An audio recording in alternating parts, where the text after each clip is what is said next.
as morning light begins to shine, I seek your word and make it mine. In quiet moments, faith is born. With every breaking of the dawn, rise and reflect on promises true. With every dawn, I'm renewed by you, guided by grace, strengthened by love. Your light leads me from above. Your word, my hope, my guiding way. In you I find strength each day. Through trials and fears I trust and rest. In your wisdom I am blessed. Rise and reflect on promises true. With every dawn I'm renewed by you, guided by grace, strengthened by love. Your light leads me from above.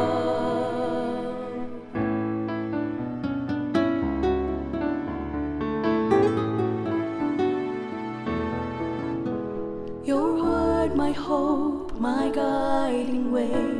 In you I find strength each day. Through trials and fears I trust and rest.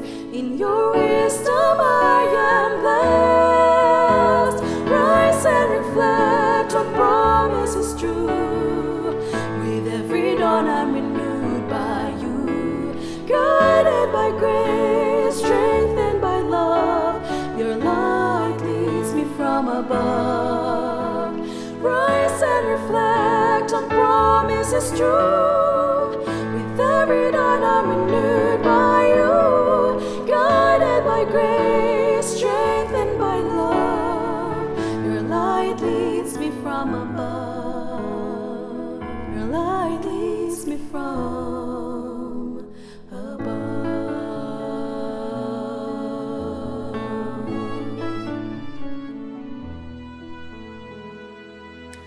Isang bago at punong-puno ng pag-asang umaga na naman, kaibigan. Ako ang iyong kaibigan na Caranza na nagsasabing sa mga kaawaan nga ng Panginoon, tayo ay hindi nalipol sapagkat ang kanyang habag ay hindi nauubos. Ito ay bago tuwing umaga. Sang-ayon sa Lamentations 3:22 and 23. Napakabuti ng ating Panginoong Diyos na tayo ay muli niyang pinagkalooban ng buhay ngayong umaga. Nakabangon tayo at nandito ulit tayo sa ating palatuntunan upang ating pasalamatan, ibalik ang papuri sa kanyang kagandahang loob na patuloy na ipinadaranas sa bawat isa sa atin. Kaibigan, patuloy ka naming inaanyayahan na makinig sa atin pong natatanging programang Revelation of Hope. Sa pagpapatuloy nito mamayang gabi, alas 7 po ng gabi, ay ipagpapatuloy natin ang atin pong pag-aaral sa Revelation of Hope. Napakarami pong mga magagandang paksa ang inihanay para po sa bawat isa sa atin na mga nakikinig. Binabati natin ang ating mga kaibigang patuloy na sumusubaybay sa iba't ibang mga stasyon na dinadala ang ating palatuntunang Rise and Reflect at ang atin pong AWR 89.1 FM. Salamat din po sa mga kaibigan natin na nakatutok sa Facebook at sa atin pong YouTube channel. Lalong-lalo na po ang mga nakikinig dyan sa Dasmariñas, Cavite at Tansa. Salamat po sa inyong pagsubaybay. Siyempre, lahat po kayo ay welcome dito sa ating palatuntunang Rise and Reflect. Dito ay pinasisimula natin ang bawat araw sa pagbabalik ng pasasalamat sa ating Panginoong Diyos, pagbabasa ng kanyang salita at sa pananalangin. At ngayong umaga, tayo po ay dadako sa isang panibagong aklat sa Biblia. Ngunit bago po yon ay alamin natin kung sino ang sumulat ng aklat na ito. Ang atin pong pag-aaralan ngayon ay mga sipi mula sa Ecclesiastes. Ngunit tayo ay dadako muna sa unang mga hari, kabanatang 10, talatang 1 hanggang 11, talatang 13. At mula po sa Ang Bible, Pinoy Version, sundan niyo po ang aking babasahin sa chapter 10 ng 1 Kings. Nung nabalitaan ng reyna ng Sheba ang tungkol sa pagiging sikat ni Solomon dahil kay Lord, pinuntahan ng reyna si Solomon para i-test gamit ang mahihirap na tanong. Dumating ang reyna sa Jerusalem na may kasamang napakaraming alalay at mga camel na may dalang mga pabango, napakaraming ginto at mga mamahaling bato. Nung nag-meet sila ni Solomon, tinanong ng reyna lahat ng maisip niyang itanong. Sinagot naman ni Solomon lahat ng tanong. Na-explain niya lahat sa reyna, kahit gaano pa kahirap ang tanong. Nakita ng reyna ng Sheba kung gaano katalino si Solomon.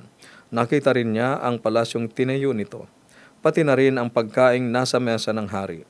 Ang ayos kung saan nakaupo ang mga officials nito at kung gaano kaayos ang mga servants, pati ang pananamit nila. Napansin din niya ang mga nagsiserve ng inumin at yung mga offering na susunugin na inalay ni Solomon sa temple. At halos di makahinga ang reyna sa pagka-amaze sa lahat ng ito. At sabi niya sa hari, "Totoo pala yung nabalitaan ko sa sarili kong lupain tungkol sa iyo at sa karunungan mo. Pero di ako makapaniwala hanggang sa dumating ako dito at nakita ng sarili kong mga mata. Sa totoo lang, wala pa sa kalahati ang nasabi sa akin. Ang karunungan at yaman mo, mas grabe pa kesa sa nabalitaan ko. Blessed ang mga asawa mo, blessed ang mga servants na lagi mong kasama at nakarinig ng karunungan mo. Purihin si Lord na iyong Diyos na natuwa sa iyo at naglagay sa iyo bilang hari ng Israel. Dahil forever na mahal ni Lord ang Israel. Ginawa kanyang hari para mag-judge ng patas at mag-lead ng matuwid. Tapos binigyan niya ang hari ng halos 5 toneladang ginto, napakaraming pabango at mga mamahaling bato. Hindi na ulit nakatanggap si King Solomon ng pabangong kasing dami ng binigay ng reyna ng Sheba. Bukod pa sa mga ito, ang mga barko ni Hiram na nagdala ng ginto mula sa Ophir ay nag-uwi ng napakadaming special na kahoy na almug at mga mamahaling bato at ginamit ng hari ang mga mamahaling kahoy sa pagpapatayo ng temple at ng palasyo. Pinagawa din niya itong mga lyre at harp para sa mga musician. Hanggang ngayon, wala nang ganong kahoy na almug na dinala o nakita sa Israel. At binigay ni King Solomon sa reyna ng Sheba ang lahat ng gusto nito at anuman ang hingin nito. Bukod pa sa kusang binigay niya, tapos bumalik na ang reyna at ang mga tauhan nito sa sariling lupain. Nakatanggap si Solomon ng mahigit 25 toneladang ginto taon-taon. Hindi pa kasama doon yung tax na galing sa mga negosyante. Yung mga kinita mula sa mga dayuhang nagbebenta at yung tax na galing sa lahat ng hari ng Arabia at mga governor ng lupain. Nagpagawa si King Solomon ng 200 na malalaking shield na balot ng ginto. Halos 7 kilos na ginto ang ginamit kada isang shield. Nagpagawa rin siya ng 300 na maliliit na shield na balot din ng ginto. Halos 2 kilo naman ang nagamit na ginto sa bawat isa. Pinalagay ng hari ang mga shield sa palasyo ng gubat ng Lebanon. Nagpagawa rin ang hari ng malaking trono. Balot ng ivory ang isang parte nito, at ang iba naman ay balot ng purong ginto. May 6 na steps paakyat sa trono. Merong ulo ng toro sa may ulunan nito. Sa magkabilang gilid nito ay may mga patungan ng kamay na may katabing layon. Sa bawat isang step, may layon na nakatayo sa magkabilang dulo. 12 na layon lahat. Walang katulad ang tronong ito kahit saan mang kaharian. Gawa sa ginto lahat ng iniinuman ni King Solomon, pati na lahat ng gamit sa palasyo ng gubat ng Lebanon. Walang silver na ginamit doon kasi walang halaga ang silver nung time ni Solomon. May malalaking barko sa dagat ang hari, kasama yon ang mga barko ni Hiram. Kada 3 taon, dumadating ang mga ito na may dalang gold, silver, ivory, mga unggoy at mga pikak. Si King Solomon ang pinakamayaman at pinakamatalino sa lahat ng hari sa buong mundo. Dinadayo ng buong mundo si Solomon para marinig ang karunungang binigay sa kanya ng Diyos. Bawat isang dumayo, may dalang regalo, mga bagay na silver at gold, mga damit, myrrh, mga pabango, mga kabayo at mga donkey. Tuloy-tuloy ito kada taon. Bumuo si Solomon ng army na may 1,400 na chariots at 12,000 na sundalong nakakabayo.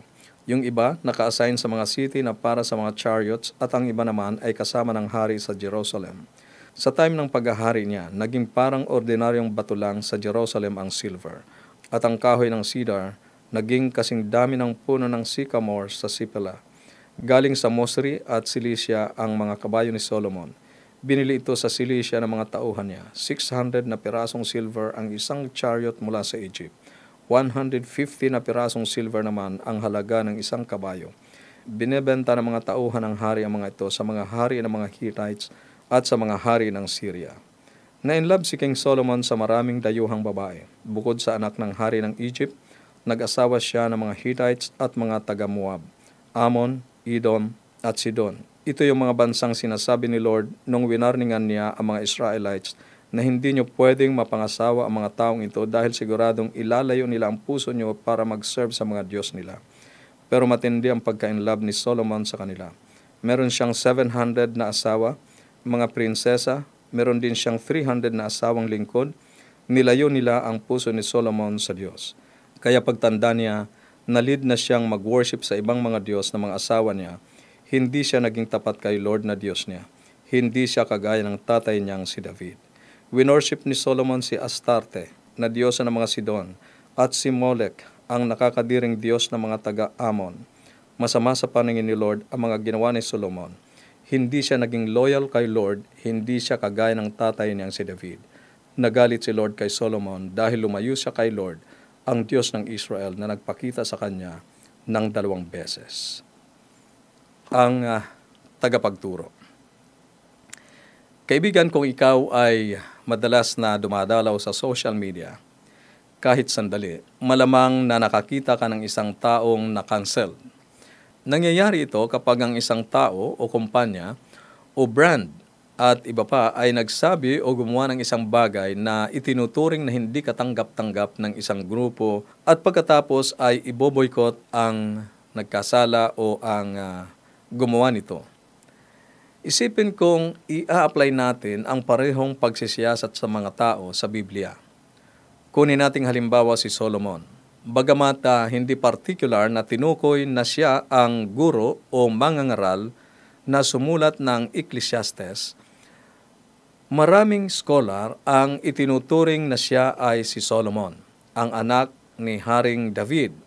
Sa unang mga hari, kabanatang 3, binigyan si Solomon ng pagkakataong humiling ng isang kahilingan mula sa Diyos. Humingi siya sa Diyos ng karunungan, hindi ng kayamanan, upang pamunuan ang kanyang kaharian o ang mga tao. At pinagpala siya ng Diyos ng pareho, karunungan at kayamanan.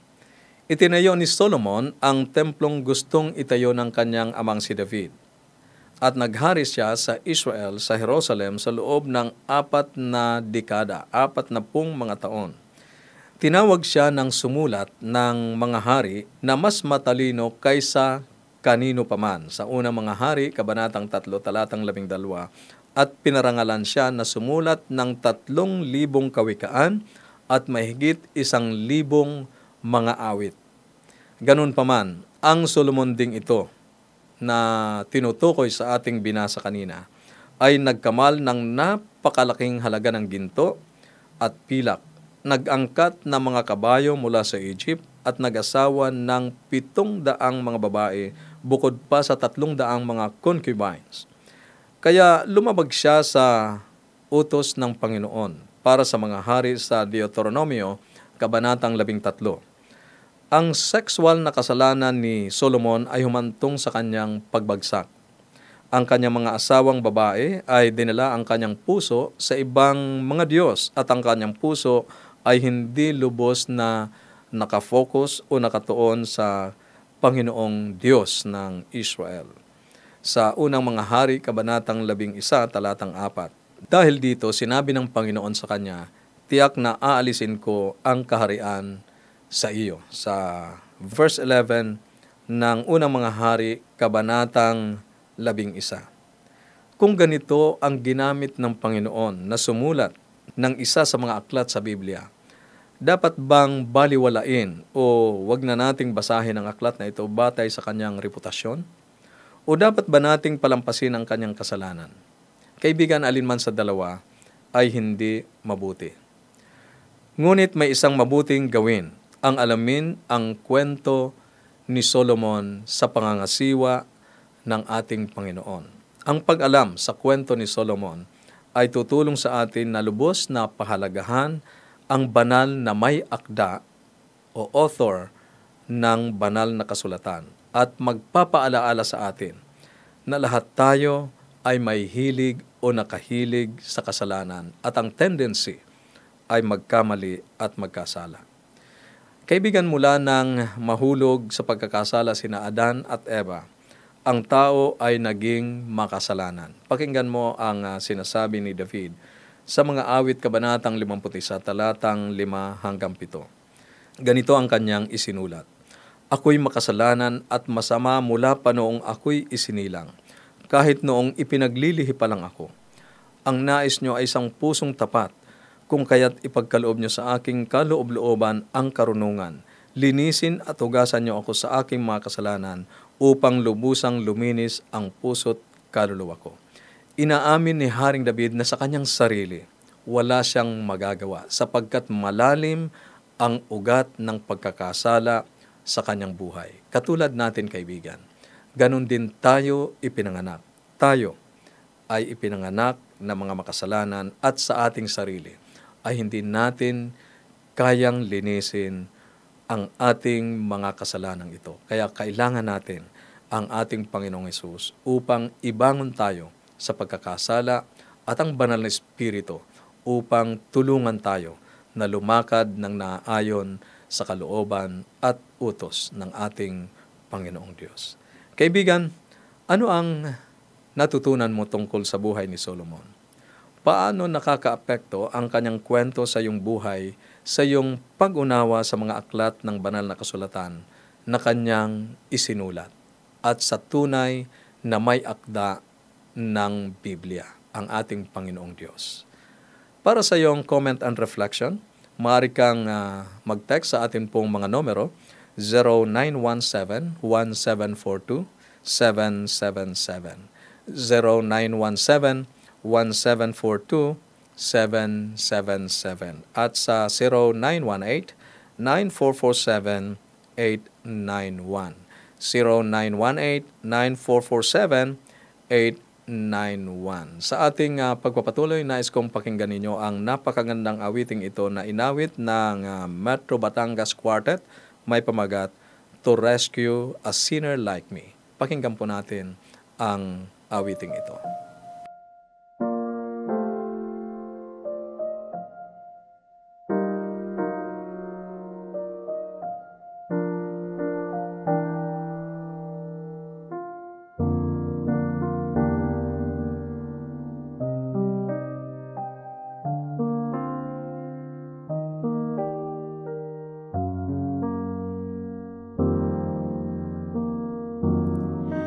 I don't understand how a God so divine could lower himself to a life such as mine and consider me worth every minute of time to rescue a sinner like me.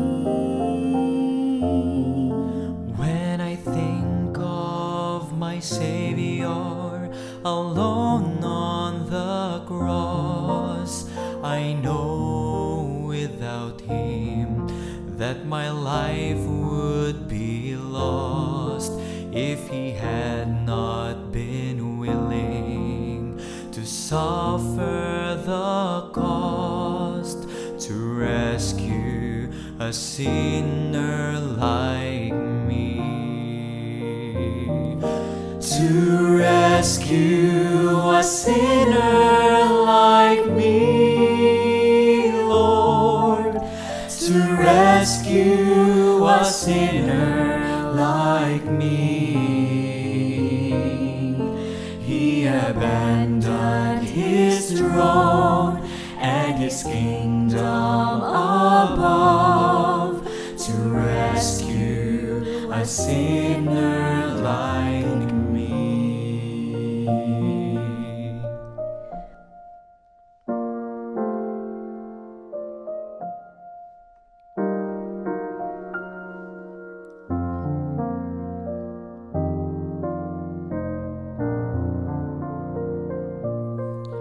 My mind is so limited that I can not see the reason he died and arose just for me.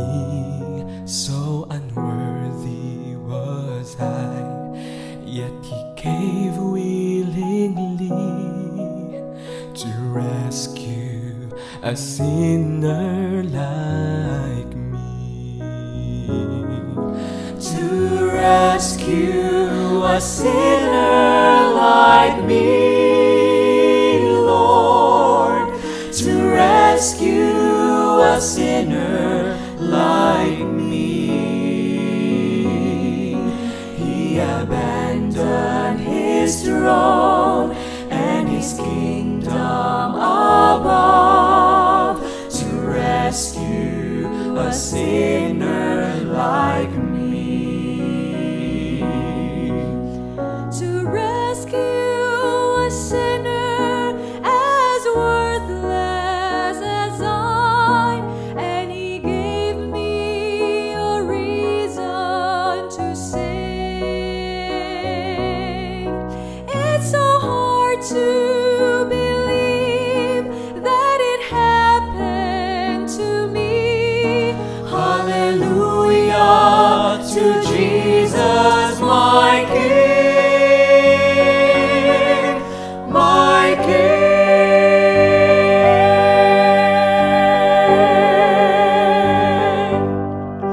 To rescue a sinner like me, Lord.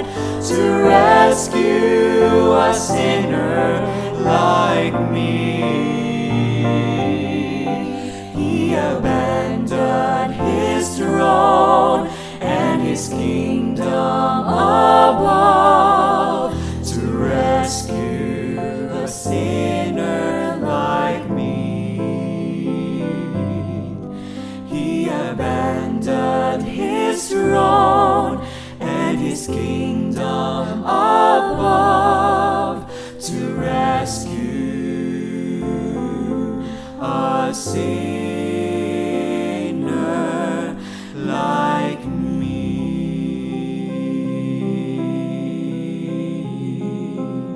A sinner like me.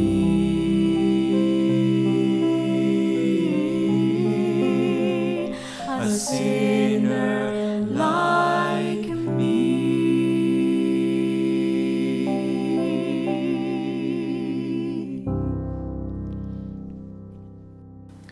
Purihin ang Panginoon, Metro Batangas Quartet, sa mensahe ng awit na inyong inihandog sa ating pag-aaral ngayong umaga. At kaibigan, tayo ay dadako na sa ating pananalangin at nais kong makasama ka sa paglapit sa ating Panginoong Diyos sa pamamagitan ng pananalangin. Tayo ay manalangin. Amang banal, dakila naming Diyos, habang sinisimulan namin ang aming pag-aaral ng Ecclesiastes, nakita namin ang ilang bahagi ng naging buhay ni Haring Solomon. Ginamit niyo siya, Panginoon. Pinagkalooban niyo ng karunungan. Pinagpala niyo po ng napakaraming pagpapala. Ngunit nakita namin kung paano siya inilayo ng kaaway sa inyo. Panginoon, tulungan kami na matutunan ang aral na ito sa buhay ni Solomon. Dakilang Diyos, kailangan namin ang iyong tulong upang maunawaan kung ano ang mensaheng nais mong matutunan namin. Lalong-lalo na po sa aklat na isinulat ni Haring Solomon. Kaya hinihiling namin sa iyo, ayon sa iyong pangako, na kung ang sino man sa inyo ay nagkukulang ng karunungan, humingi kayo sa Diyos at ito ay ibibigay sa inyo. Sa Santiago 1:5. Panginoon, pinanghahawakan namin ang inyong pangakong ito upang huwag kaming maging judgmental, kundi makita namin kung paano ninyo ginamit kahit na ang taong lubhang makasalanan, upang bigyan kami ng lakas ng loob na manghawak sa inyo sa kapangyarihan ng banal na Espiritu na makaahon kami sa aming makasalanang kalagayan. Salamat po na ipararanas din nyo sa amin ang pagliligtas na inyo pong ipinaranas kay Haring Solomon. Ngayong umaga, dakilang Ama, akin pong tanging inilalapit sa inyo ang aming mga kaibigang nakikinig sa kanila pong iba't ibang mga suliranin sa buhay, sa kanila pong mga kahilingang idinudulog sa inyo. Panginoon, kayo po ang nakaaalam ng pinakamabuti para sa kanila. At kayo rin po ang tutugon ng katugunang magpapatibay ng kanilang pananampalataya. Tulungan lamang po ang bawat isa na makita ang inyong kalooban sa lahat ng aming pinagdaraanan. Salamat, Panginoon, sa pagdinig nyo sa aming panalangin, sa pangalan ng aming tagapagligtas na si Jesus. Amen. Amen. Maraming salamat muli, kaibigan, sa inyong pagsubaybay dito sa ating palatuntunan at siyempre sa inyong pagtangkilik dito sa ating himpilan, AWR 89.1 FM. Patuloy po naming ini-offer sa inyo ang napakagandang Bible Study Guide na Explore. Ito po ay mapapasa inyo kung inyo pong i-comment dyan sa comment section ang inyong pong kompletong pangalan at address, kasama ng contact numbers. Ganon din po ang ating mga kaibigang nakikinig sa radyo. Inyo lang pong i-text ang inyong kompletong pangalan at address sa atin pong mga numero 0917-1742-777. 0917-1742-777 at sa 0918-9447-891. 0918-9447-891. Inaanyayahan din po namin kayo sa pagpapatuloy ng atin pong pinasimulang series na Revelation of Hope tuwing alas 7 ng gabi. Gabi-gabi po, ating subaybayan ang Revelation of Hope. Kaibigan, sinasaliksik ninyo ang banal na kasulatan sapagkat iniisip ninyo na sa mga iyon ay mayroon kayong buhay na walang hanggan. Ito ang iyong kaibigan, Nar Caranza, na nagsasabing kung ang salita ng Diyos ang iyong gabay, ang landas mo ay hindi masisinsay. Patuloy po kayong makinig sapagkat ihahandog pa namin ang iba't ibang mga programa sa buong maghapong ito at ang mga makalangit na awitin. God bless.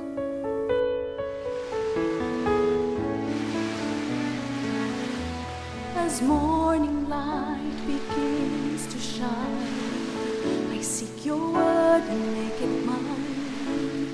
In quiet moments, faith is born.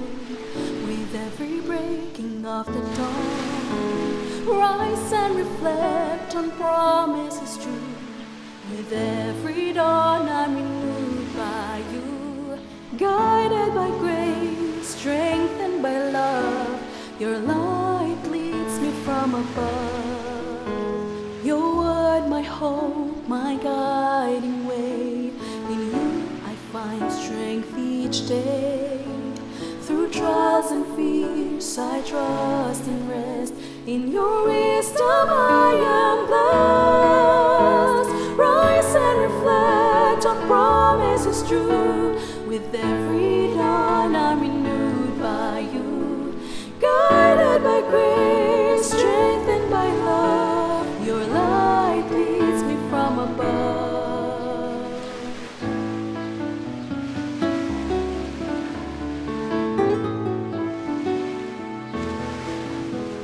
Your word, my hope, my guiding way. In you I find strength each day. Through trials and fears I trust and rest. In your wisdom I am blessed. Rise and reflect on promises true. With every dawn I'm renewed by you. Guided by grace, strengthened by love, your light leads me from above. Rise and reflect on promises true.